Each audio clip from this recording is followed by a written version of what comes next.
Bismillahirrahmanirrahim. Assalamualaikum warahmatullahi wabarakatuh. Selamat pagi, salam sejahtera bagi kita semuanya. Yang saya hormati Bapak Wakil Presiden, Bapak Ibu sekalian yang saya hormati. Pertama, langsung aja saya akan menuju ke vaksinasi. Program vaksinasi. Tolong dilihat betul angka-angkanya,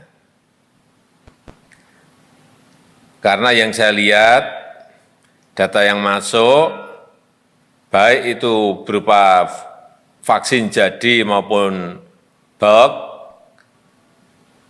itu yang sudah masuk ke negara kita sudah 137 juta.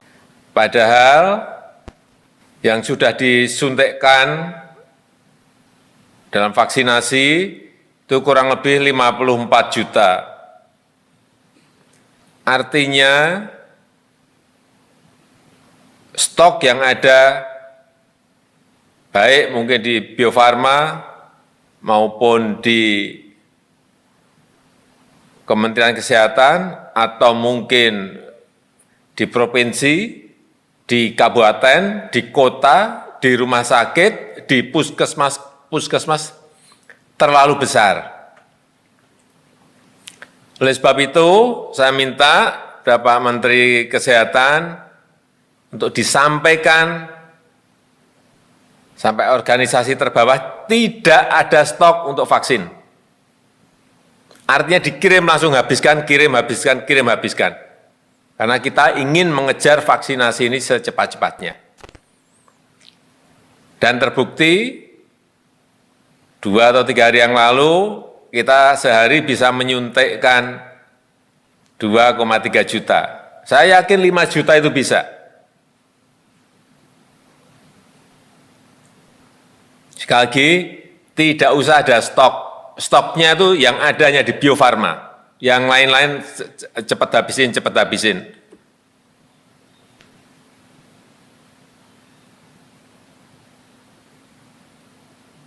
Sehingga ada kecepatan, karena salah satu kunci kita menyelesaikan masalah ini adalah kecepatan vaksinasi. Ini sesuai yang juga disampaikan oleh Dirjen WHO. Mengenai vaksinasi juga, seperti yang saya lihat kemarin, yang dilakukan oleh BIN, vaksinasi door to door itu, ini saya kira diteruskan. Kemudian yang ketiga, yang berkaitan provinsi mana, wilayah mana yang didahulukan. Saya melihat angka-angka Jakarta dan Bali. Kemarin memang ingin kita dahulukan. Bali sudah 81% dosis yang telah disuntikkan. DKI sudah 72%. Ini saya kira Agustus sudah akan selesai masuk ke herd immunity. Kemudian provinsi mana yang sekarang harus kita fokuskan? Menurut saya 3, yaitu Jawa Barat, Jawa Tengah, Banten. Karena ini baru 12%, Jawa Barat 12%, Jateng 14%, Banten 14%. Sehingga Jawa segera masuk ke herd immunity. Kita harapkan di bulan Agustus akhir atau paling lambat pertengahan September. Tapi kalau kita program tanpa stok tadi berjalan, saya kira ini Agustus bisa selesai. Yang pertama, yang berkaitan dengan vaksinasi. Yang kedua, yang berkaitan dengan oksigen.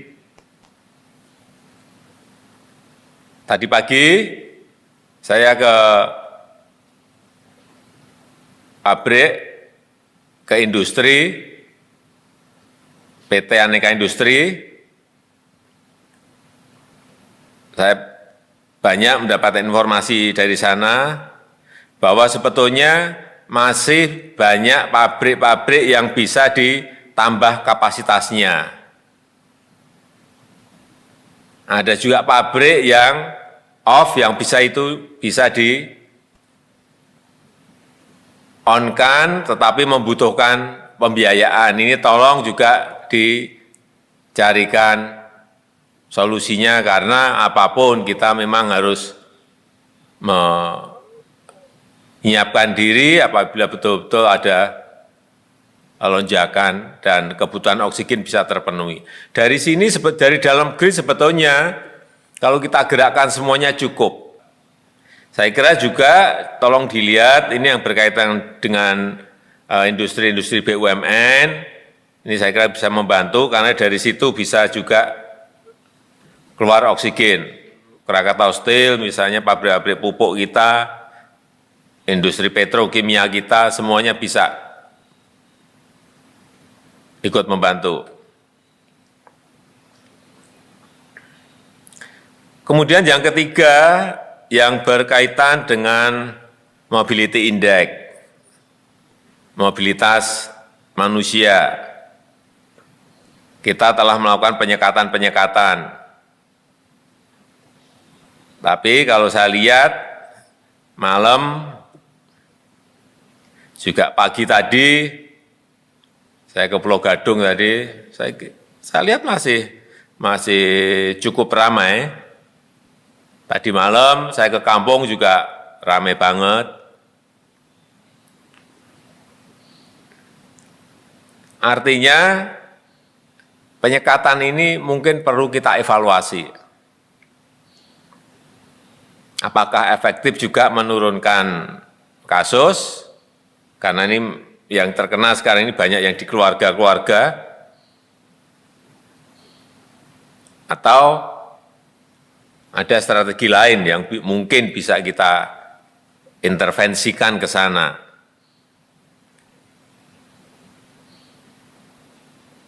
Sekali lagi, tolong ada kajian yang lebih detail mengenai penyekatan ini. Karena menurut saya, kuncinya itu sekarang memang justru ada karena klasternya sudah masuk ke keluarga. Kuncinya itu justru adalah urusan memakai masker. Kedisiplinan protokol kesehatan memakai masker terutama.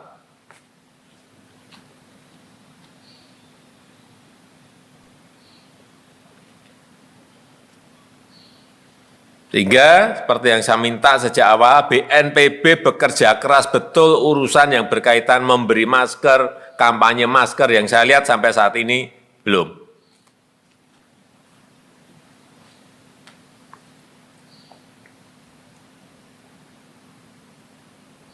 Kemudian hati-hati dalam menurunkan mobility index mengenai penyekatan dan penanganan terhadap masyarakat, terhadap pedagang, PKL, toko. Saya minta kepada Polri dan juga nanti Mendagri kepada daerah agar jangan keras dan kasar, tegas dan santun. Sambil sosialisasi memberikan ajakan-ajakan sambil bagi beras. Itu mungkin bisa sampai malahan pesannya. Saya kira peristiwa-peristiwa yang ada di Sulawesi Selatan, misalnya Satpol PP memukul pemilik warung, apalagi ibu-ibu, ini untuk rakyat menjadi memanaskan suasana.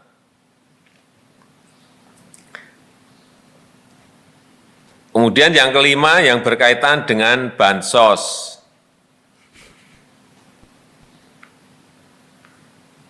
Saya minta jangan sampai terlambat. Baik itu PKH, baik itu BLT desa, baik itu bantuan sosial tunai, BST, jangan ada yang terlambat. Dan yang paling penting lagi adalah bantuan beras, bantuan sembako. Minggu ini harus keluar. Percepat, betul-betul ini percepat. Saya minta Kabulok dan utamanya Mensos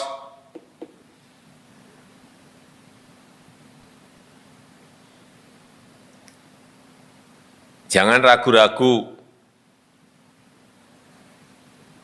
Karena prinsipnya adalah yang paling penting kita ini nggak nyuri, nggak ngambil.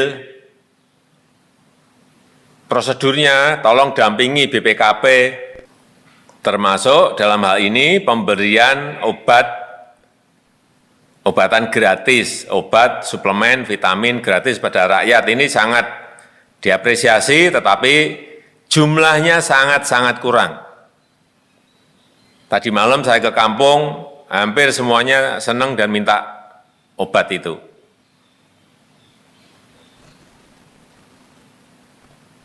Ini tolong, karena kemarin rencananya tahapan pertama 300, tahapan kedua 300, berarti hanya 600.000.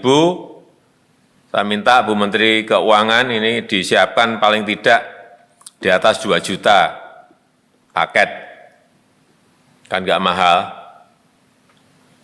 2 juta kali 63.000, kalau yang paket pertama, paket keduanya 200.000, saya kira kan bukan anggaran yang gede lah, tetapi rakyat merasa tenang karena memiliki barangnya. Karena sekarang ini banyak ke apotek, banyak lari ke pramuka, barangnya aja nggak ada.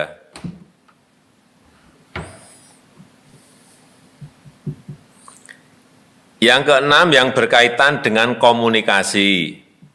Publik itu yang menimbulkan optimisme, yang menimbulkan ketenangan. Karena terus terang aja masyarakat ini khawatir mengenai COVID yang naik terus, kemudian kematian tinggi, kemudian juga yang berkaitan dengan urusan makan, urusan perut, ini hati-hati. Jangan sampai di antara kita ini tidak sensitif terhadap hal-hal seperti ini.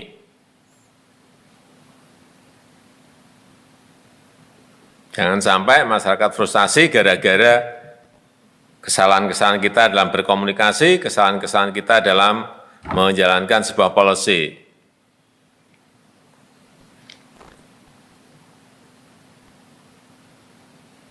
Yang ketujuh, yang berkaitan dengan Idul Adha, saya betul-betul minta agar dikomunikasikan dengan baik. Ini mungkin Bapak Wapres bisa membantu dalam hal ini, Pak Menteri Agama bisa mengkomunikasikan ke bawah, sehingga perayaan Hari Raya Idul Adha betul-betul bisa lebih khidmat, tetapi semuanya bisa menjaga protokol kesehatan. Kemudian yang terakhir, ini pertanyaan dari masyarakat sekarang ini adalah satu yang penting yang perlu kita jawab. PPKM darurat ini akan diperpanjang tidak? Kalau mau diperpanjang sampai kapan? Ini betul-betul hal yang sangat sensitif, harus diputuskan dengan sebuah pemikiran yang jernih, jangan sampai keliru. Saya rasa itu mungkin yang bisa saya sampaikan. Terima kasih.